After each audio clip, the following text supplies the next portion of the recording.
The following podcast is a deep, shallow dive production. Okay, let's go. All right, so DSD in 5 is a hit. Got a lot of nice compliments, not only about the content, but about the concept. I had several people say, you know what? I don't mind a quick little blurb. You podcast so goddamn much. I have a hard time keeping up with you. So maybe a few of these DSDs and 5s during the week can help break it up a little bit. So anyway, hey, that's good to hear. You know, they're actually obviously easier to do and a lot of times a lot less work to research. So in regards to yesterday's episode, I did want to clarify a couple things. When I talked about the ability to create GPTs, again, I mean, think about that as like creating your own app in the App Store. Now, this doesn't require any actual coding. You know, Chat GPT does a really nice job of prompting you along in terms of what you want to create. And so basically, you'll end up, it's almost like you are pre-putting in your prompts and then it's getting saved. And then when you put in your actual prompt into your GPT, it's using that preset of directions/instructions that you created prior in order to create your output. So for example, in my, episode description/show notes for my podcast, I basically said, I want you to create my episode description/podcast. I want every title to start off with an image of this microphone, the episode number, and then the episode title. Then I want you to give a 2-paragraph summary of the transcript. Below that, please include all of my social media handles. And then I basically told it all my social media handles. So you only have to do that once. So again, think about that as writing a preset of descriptions or instructions, and that is your GPT. And then when you go to use it, it's going to take whatever prompt you put in or whatever data you put in and format it based on those instructions. So anyway, I hope that's clear. All right. Well, let's get into some stuff. Let's actually get into some news and catch up a little bit on what's going on. I wanted to start off talking about, just kind of what's going on with everything. And, we are starting to get closer to really an interesting date, in my opinion. And that is March of 2020. Not that we're getting closer to March of 2020. We're not going back in time like I try to do with my looks. I try to Benjamin Button that shit.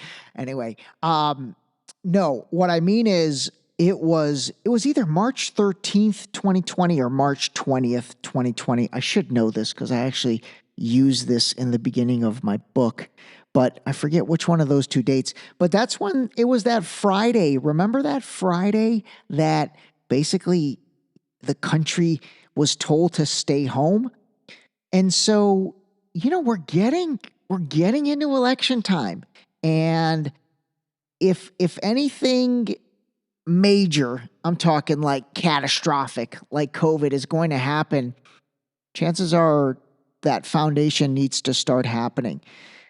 And it was March of 2020 when the COVID stuff started. So anyway, that's just a date to have in your mind, March 13th or March 20th of this coming year. So really about a month from today, splitting the difference, being that today's February 15th.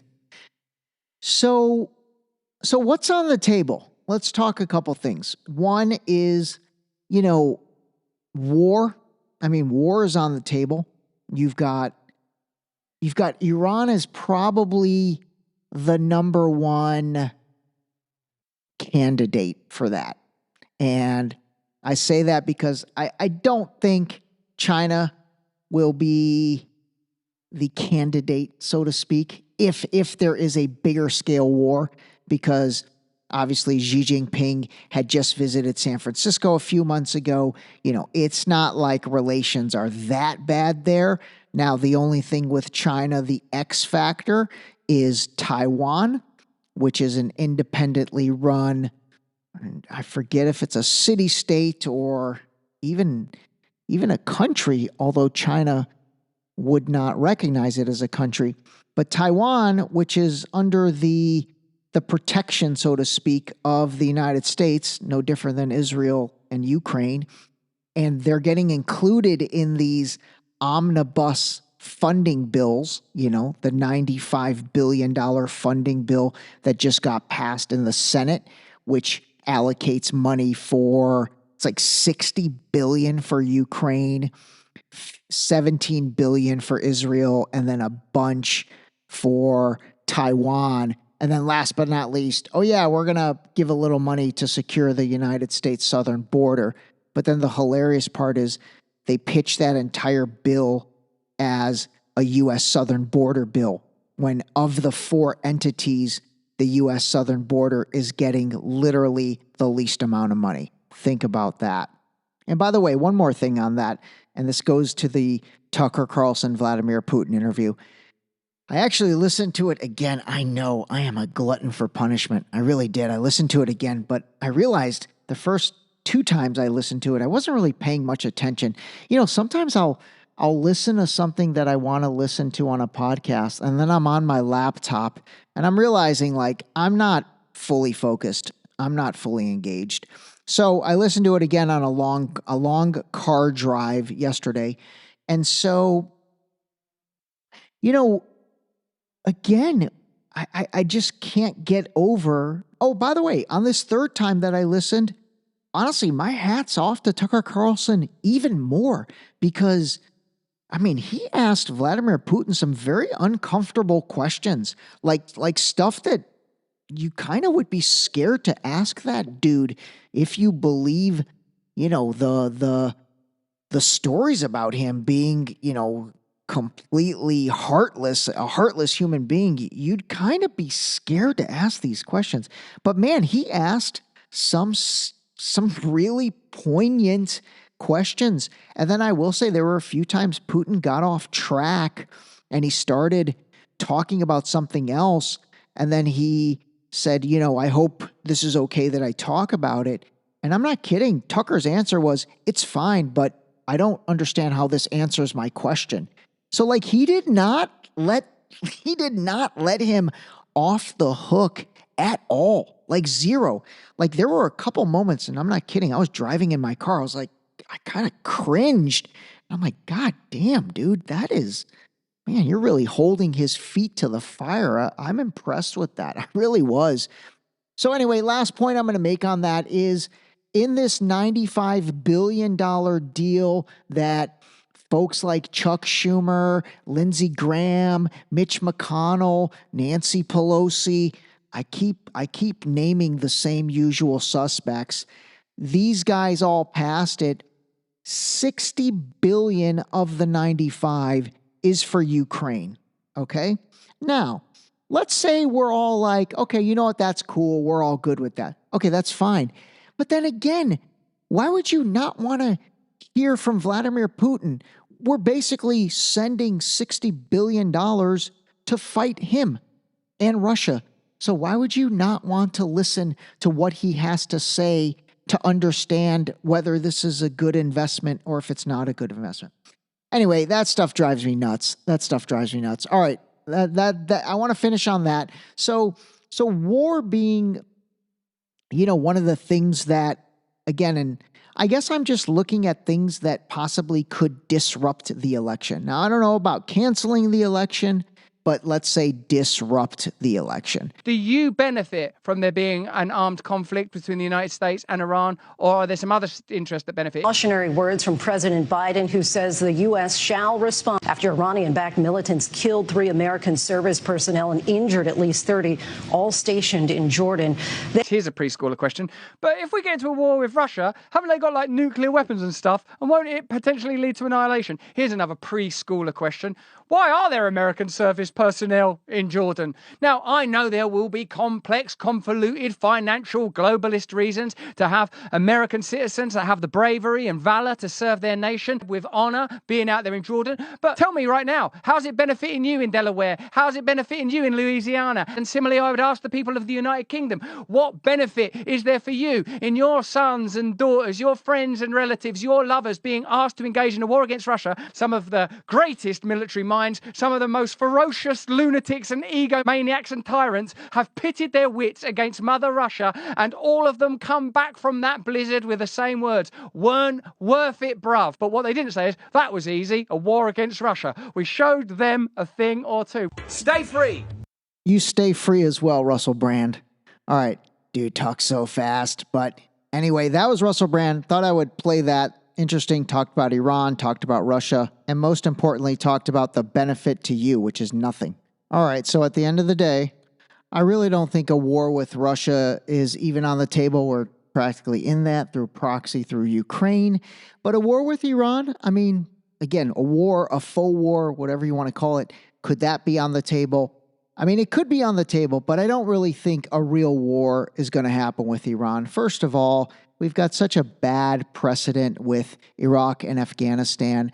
And, I'll be honest, and again, this is not being biased, but, Iran is very different than those countries, in every aspect, the history, the culture, the people, everything. It's very, very different than Iraq and Afghanistan. Neither Iraq or Afghanistan is nearly as advanced as Iran is. And that's just the truth. That just is. You've got an incredible intellect in that country that doesn't really exist, definitely not in Afghanistan, and I don't think in Iraq in the same way. So even with Iran, even though they are, right now in the news so much because of their, being the supporters of whether it's Hamas or the Houthis in Yemen or Hezbollah in Lebanon, they're obviously being given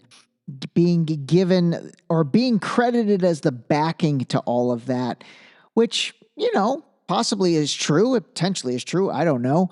But I will say that I just don't think, I don't know. I don't think war is going to happen. Let's just put it that way. So now let's move on to the next thing. Civil war. Okay. Could a civil war happen in the United States here?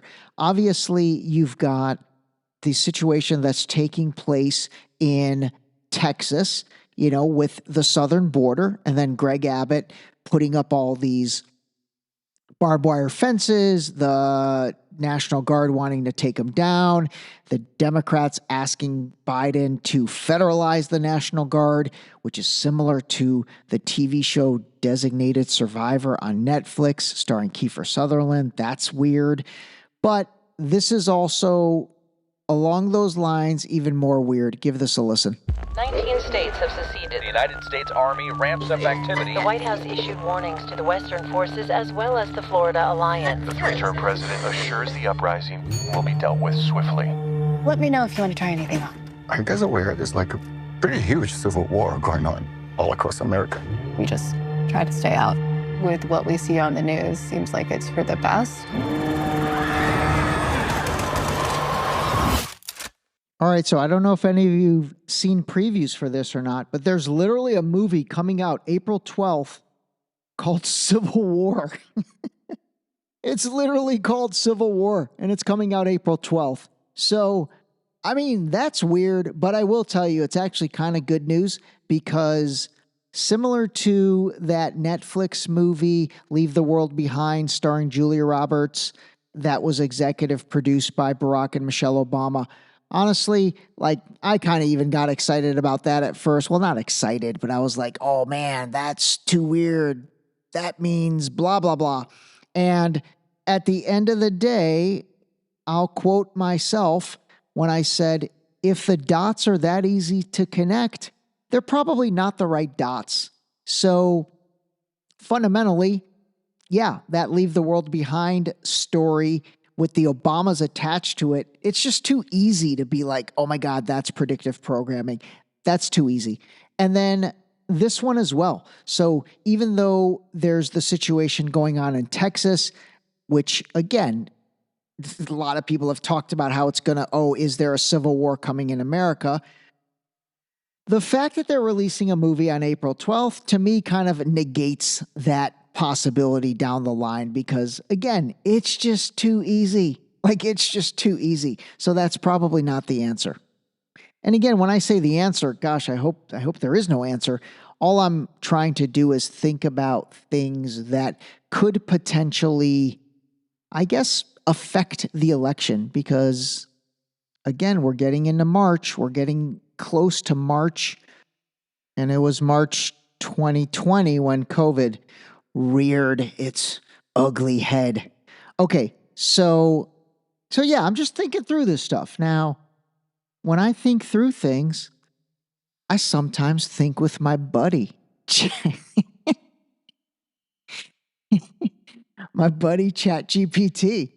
So actually, we're going to use this twofold. We're going to use this as more just education and training on how to use Chat GPT, which again, it's very different than Google search. So with Chat GPT or what I talked about yesterday, Microsoft Copilot, even Perplexity, even Gemini, the former Google Bard, if you want to try and use that, you don't treat it like Thai food near me. Instead, you treat it like you're having a conversation with a very intelligent human being. So, for example, here was the prompt that I put in. Is there any way that we will not have a 2024 presidential election in the United States? And then ChatGPT spit out, under normal circumstances, the United States will hold a presidential election in 2024. Okay, and then it gave a couple other paragraphs. Let's jump to the summary. In summary, while theoretically possible under extreme and unlikely circumstances, the cancellation or indefinite postponement of the 2024 presidential election is not anticipated. Okay, cool. That's good stuff. Appreciate that, ChatGPT. So now, since I'm having a conversation with a good friend, I prompted again, I said, well, what are some examples of those extreme scenarios that you said are highly unlikely but possible? Can you please provide me some? And then ChatGPT said, extreme scenarios that could theoretically disrupt or delay a presidential election, again, are highly unlikely and unprecedented, but they might include. So let me read some of these to you because it's actually interesting. Number one, large-scale natural disaster. A series of catastrophic natural events like a massive earthquake, supervolcanoes, or unprecedented hurricanes. Okay, I mean, hopefully not, knock on wood, but plausible. Okay, although let's pray to gosh and God that doesn't happen. Okay, number two, severe pandemic. A more devastating and contagious pandemic than COVID-19. I don't think this is going to happen. I think the public just would not even put up with it or take it seriously. So severe pandemic, I don't think is going to happen. Major war or terrorist attack, a large-scale war on American soil, or a series of devastating terrorist attacks. Again, I mean, we talked about war, potentially Iran, Russia. Don't think they're going to happen. On our soil, man, I don't think so. There's too many guns in America for anyone to attack America because they'll be fighting our armed forces as well as like 150 million Americans who have multiple guns. It's actually a benefit of all these Americans having guns is I don't really think any country could ever attack us because, dude, we got like a double army. We got a citizen brigade out there. And then terrorist attacks, oh man, I don't even like to think about it, but I mean, that's plausible. I hate to say it, but it is. Okay, cyber attacks on critical infrastructure, a large-scale cyber attack targeting critical election infrastructure. I mean, that's been talked about so much. Is it plausible? Yes, it is, but man, people have really talked about that. I think that would just be, maybe those dots are too easy. Political crisis. This is the one that's interesting. An unprecedented constitutional crisis or a breakdown in political order leading to national unrest and instability. Oh man, that one's a slippery one. That one's a slippery one. I'll just reference my JFK episode number, I think 18. It's an excellent episode, by the way. You should give that a listen. That's all I'm going to say about that. All right, number 6, extraordinary or extraordinary governmental action. Actions like the imposition of martial law or other extreme measures by the federal government in response to an extraordinary crisis. I mean, again, I think that's like a catch-all. I don't really know exactly what they're referring to, but that's like a catch-all. All right, it did go on to summarize the likelihood of such extreme scenarios leading to the cancellation or indefinite postponement of a presidential election is exceedingly low. So anyway, thank you, Chat GPT. I do appreciate that being exceedingly low, but I thought that was interesting that it touched on, I don't know, some of the things we've talked about. So anyway, that was a weird conversation to even have. But you know what? That's a real conversation. That is a real conversation. Like, we are living in different times, man. It just is. It just is. If they do not resonate as different to you, man, I want to live in your world. I really do. But anyway, all right, that's about it for today. I will catch us up on some more things. I actually do want to kind of revisit a couple topics. You know, it's been a minute since we've had a real good refresh on kind of what's going on in Israel and Gaza. I did want to kind of also do a little follow-up on what took place in Israel in 1948, as well as then 1967. I do think those are pretty interesting, and they do add to the story. And if you did not listen to episode number 69, Shucky Ducky Quack Quack, that one is the 1917 Balfour Declaration. It's a really good episode. I put a lot of work into that, and I really do think it helps you understand that this did not start on October 7th, 2023, what's taking place there now. If anything, it goes all the way back to 1917, actually potentially even back further than that. But if you don't want to go back further than that, it definitely goes back to 1917 and the Balfour Declaration. So anyway, that's it. Call a spade a spade. I will talk to you guys soon. I'm going to try and do an episode for Friday. If it doesn't happen, maybe I'll do a DSD in 5, actually. The audience seems to love the DSDs in 5. Maybe I will try to do that. But anyway, regardless, call a spade a spade. Have a great day, night. Talk to you soon. The ending was terrific. This episode was brought to you by Boost Liquid Vitamins. Wake up, take your Boost, start your day. Drink your vitamins and build your immune system daily with Boost. Available on Boost.com.